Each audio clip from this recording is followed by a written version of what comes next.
Init, no? Kaya may na-discover kaming tindahan ng ice cream. At sa Marikina lang to. Pause nyo na lang yung menu.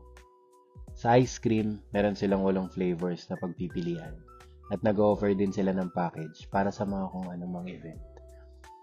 Meron din silang tindang frozen products tulad ng mga longganisa. Check nyo na lang. Unang tinikman namin, langka. Masarap. May hint ng langka candy kung alam nyo yung lasa nun. 8 out of 10. Next ay yung peanut butter brownie. Ito 10 out of 10. Kasi bago yung flavor sa amin. Medyo lasang Reese's din. Kaya naman pala bestseller nila to. Sunod ay yung coffee crumble. Masarap, lasang brewed coffee. Kaya pasado sa mga coffee lover. 8.5 out of 10. Last ay yung chocolate with cashew. 9 out of 10 to. Kasi masarap yung chocolate na ginamit. At may added texture din dahil sa kasoy. 4 pa lang yung natikman namin pero ito pa yung ibang flavors nila.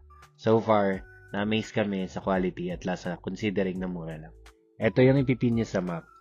Take note, take out lang sila pero pwede namang tumambay siguro saglit sa harap para kumain. Ayos ba rito? Yes! At babalik-balikan.